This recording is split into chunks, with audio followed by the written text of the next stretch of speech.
Isang regional priority high-value individual ang naaresto sa isinagawang search warrant operation sa Barangay Eastern Looc Plaridel, Misamis Occidental. Bukod sa illegal na droga, nakumpiska rin ng mga otoridad ang isang baril at isang granada sa bahay ng sospek madaling araw ng Hunyo 10. Kinilalang sospek sa alias na po, 38 anyos, residente ng Purok Yellow Top ng nasabing barangay. Pinangunahan ng Provincial Intelligence Unit ng Misamis Occidental Police Provincial Office ang operasyon katuwang ang Plaridel Municipal Police Station at 1002nd Maneuver Company ng Regional Mobile Force Battalion 10. Ipinatupad ng mga operatiba ang search warrant para sa paglabag sa Republic Act 10591 o Comprehensive Firearms and Ammunition Regulations Act. Sa pagsisilbi ng search warrant, nadiskubre at nakumpiska ang isang caliber .45 pistol na may kasamang magasin at 8 live ammunition. Bukod dito, nakarecover din ang mga otoridad ng iba't ibang sachet ng hinihinalang shabu, improvised glass pipes, aluminum foils, digital weighing scale, heat sealer, 2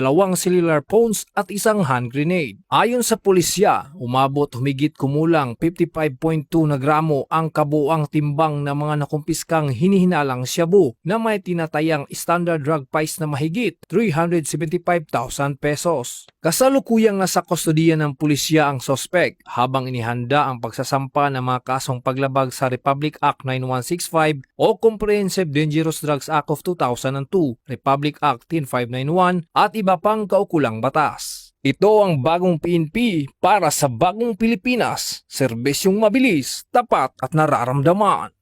Mula dito sa PRO 10 Misamis Occidental Police Provincial Office, ako ang inyong Police News Network Correspondent, Police Corporal Rapi Picobero.